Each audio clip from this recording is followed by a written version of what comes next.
All right, so the spring, difficult time. We had a lot of things to think about. We had to pivot very quickly.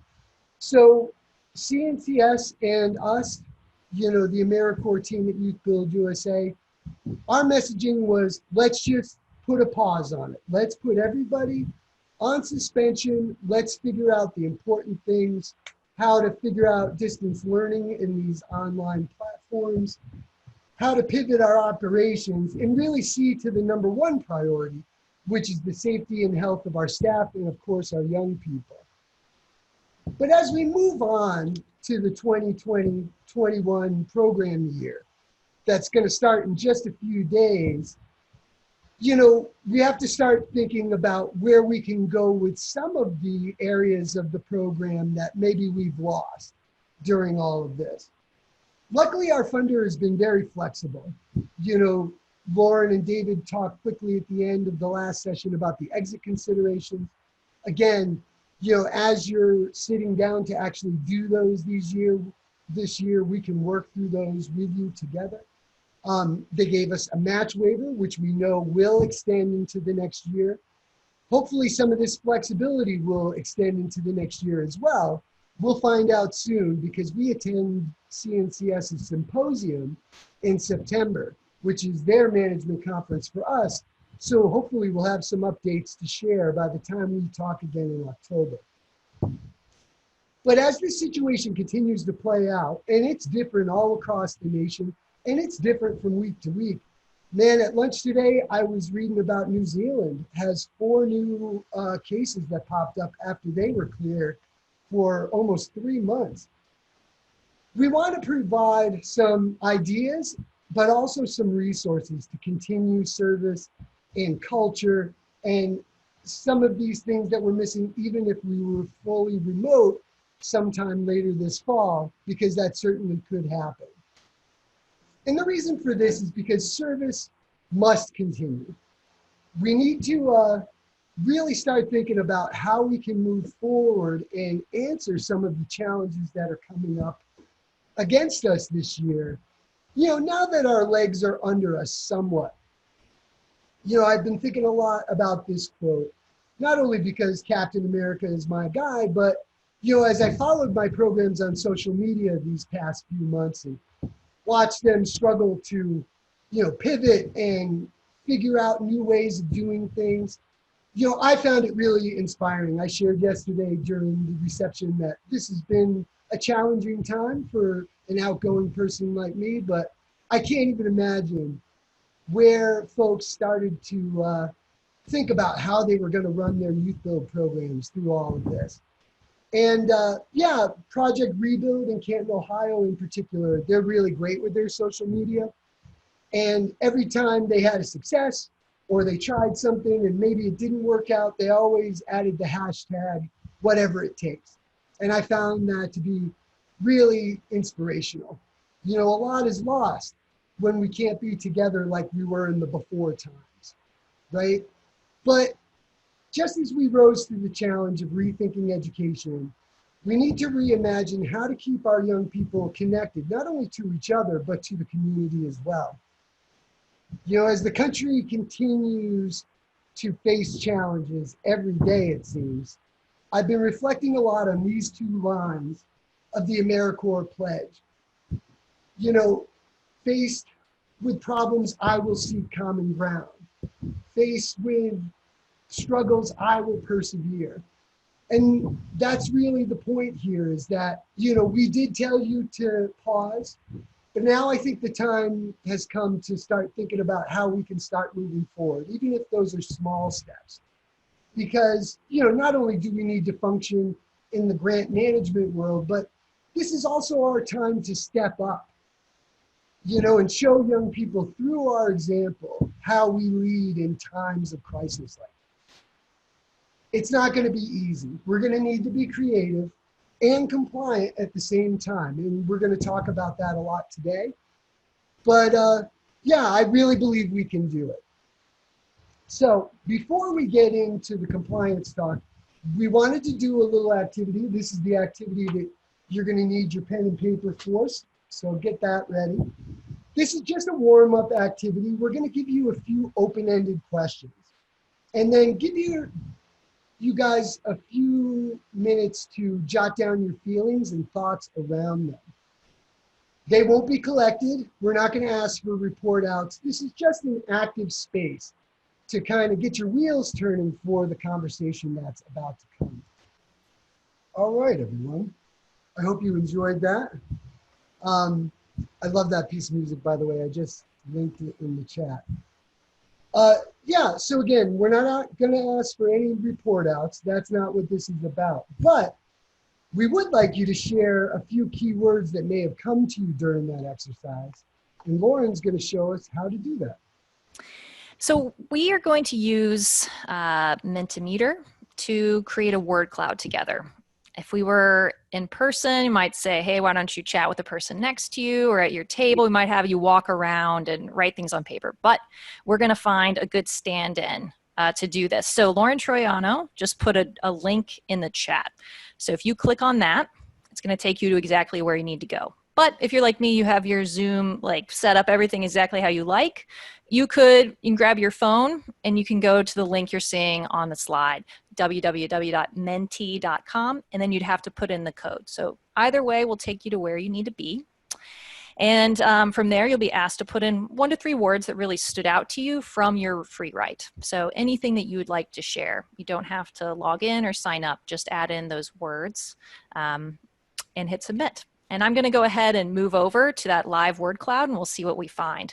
And while I'm doing that, Matt's going to share a little bit more about free writing. Sure. So free writing is something we learned about from our partners at the State University at Albany. We've all been on these virtual meetings or in these webinars where somebody throws out a conversation point and nobody's ready. 1, because they're processing, or 2, because this is weird. This is all weird. So free writing is really just an exercise, again, in warming people up to whatever conversation you're about to have. It's something we've been working with at YouthBuild USA during our virtual meetings, and it's been really helpful to get people engaged. So yeah, we just wanted to model it for you, try it out. Seems like it worked.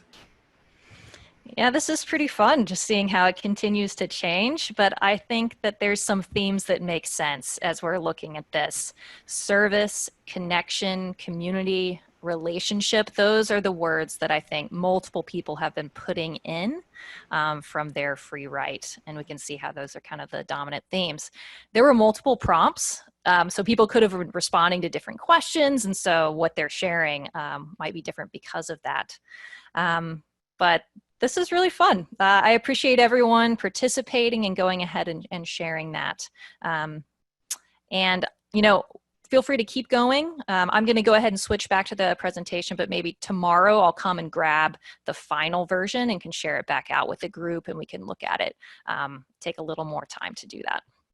So again, thank you so much. We had 45 people go ahead and share, so that's wonderful participation. Thank you. Matt, just confirming that we are back where we need to be on the slide. Perfect. Thank you. Everything looks great. Awesome. So as Matt was sharing, we wanted to start by reflecting on the importance and the impact that service has in our program. And we're going to talk a little bit about compliance now, but I really don't think this is a hard right turn here. When we're talking about compliance today, it isn't just about rules, but we're also going to be talking about the opportunities that we have to adjust our service to ensure that it continues despite the challenges of COVID-19. But we're going to talk about, you know, the limitations or the guardrails around that so that we can still be compliant while we're making these adjustments. I certainly hope, and I know that you share this hope, that we'll be able to implement our programs as planned and designed. But if that doesn't happen, you know, my question is, are you prepared? Do you know what you would do instead? Do you know how wide this new playing field is that we have when it comes to COVID-19 and coming up with new service opportunities? But again, do you know those boundaries? And that's what I want to share to make sure that you know both sides. Some of you that attended our webinars in April and May, some of this may feel familiar, But I think that was still back when we were more in that emergency phase, and it might not have been as relevant to you. So we're coming back to it again now to make sure that we're prepared to implement and make sure that service stays part of our program as we come into this new grant year. This has been mentioned a couple times, but you're just seeing a screenshot of the FAQs that CNCS is providing us around COVID-19.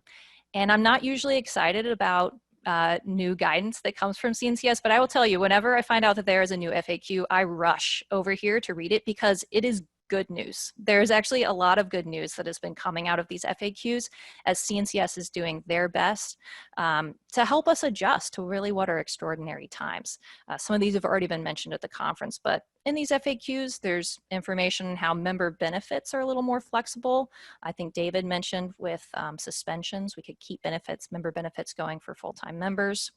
Lauren Troiano was talking about, oh, great, you know, if we have COVID-19 impacts to our member service, potentially they could exit with a full education award.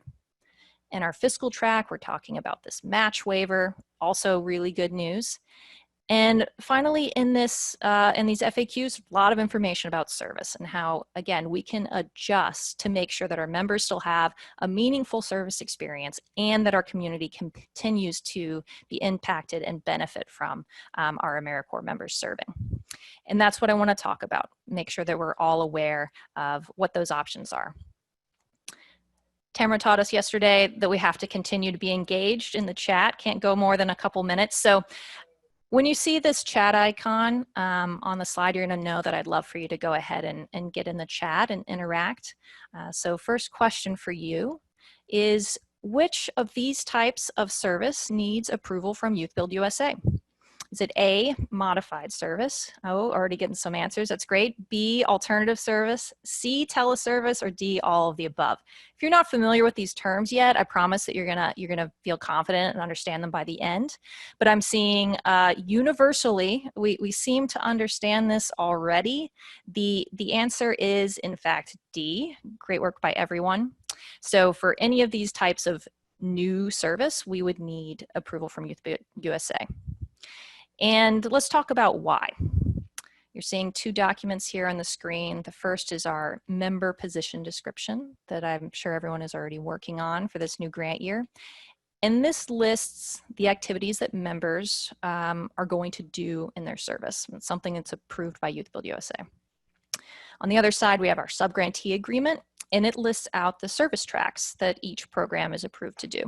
So if you're going to do anything that is different from what are on these documents, you would need approval from us, which makes sense, right? There's an approval process, and if it's going to change, you'll come and you'll talk to us and get that approved. So let's do another one in the chat. So which of the following type or types of service needs approval from CNCS? Same options as before. Is it modified, alternative, teleservice, or all of the above? So it was all of the above for YouthBuild USA approval, but for CNCS, what do we think the answer is? All right, I'm seeing B and D. We're kind of going back and forth between alternative and all of the above. E, I don't know. I appreciate you admitting that, which is great. We will discuss, and I know that you're going to feel differently by the end of this. Awesome. Thanks everyone for participating in the chat. So the answer we're looking for is alternative service. And I'm going to ask you to put teleservice to the side for a second, and we're going to talk about the difference between modified and alternative service. I think it's going to be very clear why we only need approval from CNCS for one of them. So when we talk about alternative service activities, we're talking about activities that are outside of the scope of YouthBuild USA's approved grant application. So whenever we go to apply to CNCS for a grant, we tell them, what are all the service activities that's going to happen in our network? We're saying these are the unmet community needs that we're going to be impacting. And they approve us to do a specific set of things. So it would make sense if we were going to do anything outside of that, that we would then need to come back to them for written approval. And that's what's going to happen with anything that we would consider an alternative service activity. Go through your PM, we would write up a proposal, send it to CNCS for their approval. And again, they want us to keep serving. They want us to make that impact. So they're not a barrier, but they're a partner in this and helping us to make sure that we're on the right track. So that was alternative service. When we think about modified service, that would be an activity that isn't currently listed in your approved position description, but is within the scope of YouthBuild USA's grant. So someone else is doing it. It's just you haven't been approved to do it yet. And that's why you would come to your portfolio manager, talk about what you would like to do, how you would like to change your service plan, and get that approval. So David talked about this service addendum. And so that's an opportunity to put in writing any new activities your members would be engaged in that you hadn't originally planned for. I think that is super important. Our members have a right to know what is expected of them and what their service activities are going to be if they changed. And that's why that service addendum will be really helpful for that.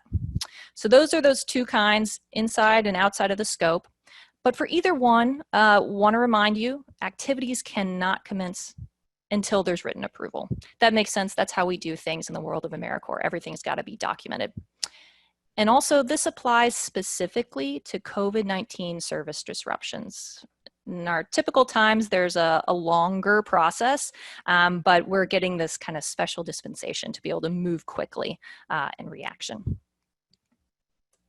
All right, so I want to keep digging in a little deeper into this idea of what is within the scope of our grant and what is outside of the scope. So you're seeing that yellow oval in the middle, and there's what I have in there are all the primary service activities that are currently approved by CNCS, and that's what we're considering modified service. And if you're in a place where you can't be doing your already approved primary service, you need to turn and do something new, this is where I'd recommend that you start. And the reason is that there's already someone else doing it and doing it successfully. So it's already been proven to be a fit for a YouthBuild program. We have people that we can talk to and network and get ideas about how to successfully implement something new. We have position descriptions we can draw from to come up with activity ideas. So again, I think modified service is the first place to start if you're looking for a new service activity this year. So floating around the outside is things that are outside of the scope. And I want to be clear, this is not a pre-approved list of things that would be okay for alternative service. I've just included some things that I think are already happening across the network. You know, we have people with different vocational tracks focused on automotive, logistics, hospitality, and those are currently outside of our AmeriCorps grant. And if we wanted to do something related to that, I'm not sure if we could find a service connection or not, but if you can, we can always go to CNCS for their written approval. So let's get back in the chat. I have another question for you. So which is an example of a modified service activity? So again, within the scope of our grant, is it A, contact tracing, B, assembling auxiliary buildings for hospitals, C, distributing food to a person who is immunocompromised? All right, so we've already got some answers in the chat. Thank you very much. Feeling pretty confident. We've got some C's and an A. All right, so let's go ahead and reveal the answer and we can talk about why that is. So the modified service activity here is C, and it's going to fit within the heading of our culinary service tract. So that's something that we have already been approved to do. So which is focused on distributing and preparing food. And so that's why it would fit as a modified service activity. The other two, we would want CNCS to sign off on. You know, I think B might be one that's kind of tricky because it's related to construction. But the reason we would want CNCS to approve it is it's not related to the building of affordable housing. This is more of a commercial building, which is outside of really what we've described in our grant. And it could very well be something that they support and allow. All we need to do is go ahead and get their written approval before we start that type of activity. So one of our goals in this presentation is to give you ideas. We think that there could be a situation where you can't do what you had originally intended to for service, and we want to make sure that service continues to be part of your plan, no matter what. So I want to talk through each of the primary service activities that are within the scope of our grant. So again, somebody in the network is already doing this, and maybe you can find a service idea from here. So construction, we're familiar with, everyone's doing that. But let's talk about digital divide. Primarily, the output for a digital divide track is refurbishing computers. That takes a lot of expertise and tools and things like that, so that may not be where you would start. But in the digital divide track, we also have these other service activities that are focused on bridging that digital divide. So I'm talking about computer literacy classes. Maybe we're teaching seniors how to be safe online. It could be creating a website for a nonprofit. So potentially there's some ideas there. Our health and wellness track has traditionally been one of the most difficult to implement and to implement well. You need a dedicated partner if you're going to be having young people providing healthcare and health wellness services. So again, you may not be able to do kind of that hallmark service activity that we think about with health and wellness, but there is an opportunity around resource creation and education in the community that is related to this track. So are we perhaps helping individuals in the community understand how to access health resources? Are we doing an educational event around self-care? Things like that would fit within the scope of our grant for a health and wellness track. Conservation. So we have a lot of programs in our network. They're both YouthBuild programs and conservation corps. And I feel like most of them were able to continue service throughout the pandemic. Conservation, it's easier to social distance. We're being outside. So I think that this would be a really strong place to look as you're thinking about expanding service options. So conservation is about the restoration, maintenance, and repair of public lands, waterways, and parks. Maybe that looks like removing invasive species, addressing drought issues. Maybe it's trail maintenance. So there's a lot of places that could go. Those are just a few ideas. Recycling like health and wellness, I think, is a hard one to really get started quickly. Again, to do the daily collection of recyclable materials, you need a lot of specialized equipment in order to do. But we can turn to that education piece. Focus on educating our community about what can be recycled and how to do it. Or perhaps we're doing some smaller scale recycling drives that are focused on diverting materials from landfills. Our culinary track is something that we've already seen a lot of programs doing. And culinary track, preparing and providing meals to low-income individuals. Folks that have fully implemented a culinary track, they're probably having young people prepare meals, maybe on site. You may not be able to do that, but you could partner with a food bank to help with the packaging and distribution of meals. So that would be an allowable option as a modified service activity. Final one, almost done with my long list here, childhood development. Currently only have one program in the network doing this, so I don't have a lot of additional examples. And what they're doing is direct service at a child care facility for low-income youth. So again, finding a partner would be necessary in order to do this, and that may not be something you can come up with quickly. But I wanted to get some ideas out there for you to know what could be possible. All right. One more thing I want to share before I pass it over to Matt is, when should you consider adding a modified or alternative service activity that I've been describing?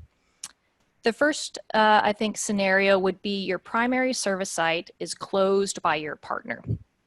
What comes to mind is a lot of our programs work with Habitat for Humanity. They're in control of that location. They shut off all outside volunteers. And so now that construction service site is not an option for us. And it makes sense to have a modified service activity prepped and planned. So again, if you don't have direct control over your primary service site, I think getting ahead of it for this fall and the spring with new ideas of how your young people are going to stay engaged makes a lot of sense. Another thing that might have happened to you or could happen in the future is your primary service site is no longer safe. And I think about health and wellness track programs. Having your young people going to a hospital or a senior center was no longer safe for them or for the people that they were trying to serve. And so again, it makes sense to have a new idea or a backup activity. And finally, the stay-at-home orders. We just can't be out in the community doing what we always did. And that's where it makes sense to have some ideas around teleservice, which Matt is going to talk to us about. But I just want to reinforce that these are really things to turn to if we need to. Ideally, we're still able to do our primary service track as planned, and maybe we're just implementing some social distancing policies. We're having smaller groups of young people to keep everyone safe. So with that, I'll stop talking and pass it over to you, Matt. And it jumps ahead for me. Okay, so yeah, and again, just to be clear, we're talking about your primary service activity. A lot of these things, and Lauren gave you a lot of really good examples, those are all secondary service projects that a lot of programs are doing, especially around food pantries and that sort of stuff. And, one-off projects, or hey, we're doing this for a couple days, but we're still doing our primary service. That's always fine. Talk to us if you have a new one and you have some questions about it. But yeah, what we're really talking about is if the whole plan has to change, those modified ones are easy changes to make because that's what they gave us the money to do. So LT and David talked a lot about teleservice last session. So I'm not going to get too much into the definitions. I just wanted to give you some examples. Teleservice in a normal world, and this is not a normal world, should be rare, right?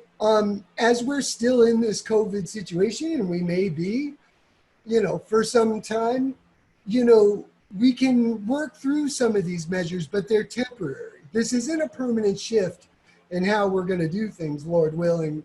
Everything's going to be fine, in 9 to 10 months. But let's talk about why you would need that teleservice policy.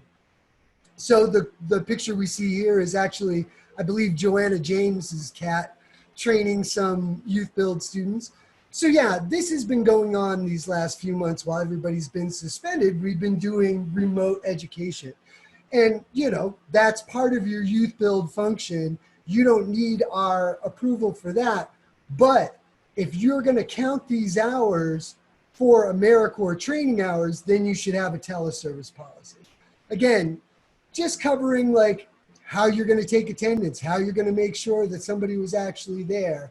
If you're going to count some of this remote instruction for your training hours, that 20%, then yeah, you need a teleservice policy for that as well. But let's get into service. So in this picture, we've got Anthony from YouthBuild Philadelphia. We recognize he's a staff member now, but he was our member of the year, full-time member of the year, once upon a time. So we decided to use him as the example. But yeah, if you have a full-time member who's doing what they always did, but now they're doing it, from home on an online platform like Zoom, then you need a teleservice policy for that as well. Whenever we're talking teleservice, we're not talking about changing what they're doing, just how they do it. So here we see Anthony, I believe, over Instagram Live, teaching his students and getting some interaction with them. So yeah, again, I think we really pushed in the spring that programs with full-time members, construction team leaders, or teaching assistants that were going to continue to fulfill their function, that you should definitely have a teleservice policy. But again, as the situation develops throughout this fall, we may need one for the student members as well. So let's talk about some of those situations. Okay, so in this picture, this young man is working by himself in a community garden. Maybe he's doing it independently. He's doing it as a side assignment. There's nobody there supervising him per se. How is he checking in at the beginning of the day? What objectives are you setting for him so that you know that, okay, I can give this young man 4 or 5 hours of credit because I can see that the work was done. So that's one example of independent service. Another is one that we saw some programs pivot towards, which is serving from home. Again, this should be rare. for especially in the way that we do things. But yeah, you know, if I'm a young person at home and I'm creating some PPE and we're donating that PPE to, you know, someone who needs it, a frontline worker or some community agency, how do you know how much time to attribute to each one of those face shields? If I assemble 5 face shields, how many hours do you give me? We should have some sort of calculation, some sort of expertise that we can lean back on as we're explaining that calculation. All of this could be part of your teleservice policy. So just a little review, and we just covered this. Which one of these is not a required aspect of your teleservice policy? So A, advanced written authorization. B, electronic timesheets. C, clear communication expectations between your staff and the young people, or your staff and that full-time member. D, strategies to mitigate time and attendance abuse. Or E, appropriate supervision to validate the activities performed. I see a couple of guesses in there. Which one of these is not required? So it's electronic timesheets. So we think electronic timesheets are great. You know, there is a cost involved. Many of your programs are working out their 2020-21 budgets during this time as we're working on grand opening together. If there's a cost involved in an electronic platform for signed timesheets that you want to pursue, you could certainly build that into your AmeriCorps grant. But it's not a requirement of a teleservice policy. You need to get signed documents somehow, but it doesn't have to be in that way. All right, so a little review. New ideas for service are welcome. We understand that this is a weird time, and we want you to be creative. We just need to do it the right way. And all of these things that we've been talking about all day aren't going to take a lot of time, or we'd be more than willing to work with you on them to make sure that they were as airtight as possible. Because yeah, we need to document this.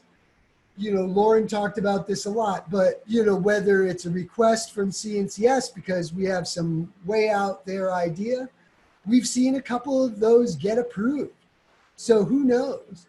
But again, if it's something that you already were doing, but now you have to do it in a kind of different way, or it's something that the federal government has granted us money to do that maybe your program doesn't do, that's pretty easy. It could be just as easy as a position description that covers some of these points, or a list of this is what we're doing in November, Clerico, because everything's turned upside down. So, you know, keep us in the loop. We're here to work with you. And as you know, we're all grounded. So my whole day is sitting here talking to people. And a lot of these conversations have been about teleservice or, hey, what can we do to keep construction going? And I'm getting good ideas from one program and I'm repeating them to another. And like Lauren said, you know, if you're thinking of something outside of your program's normal scope, maybe I do construction and digital divide, but hey, culinary sounds kind of interesting. I could get that partnership going with the local food bank. We have programs that are doing this now that have done it well and also have pivoted that service during this time of shelter in place. So they may have some ideas. We have some expertise in the network. So if we don't have the answers, we can connect you with somebody who might.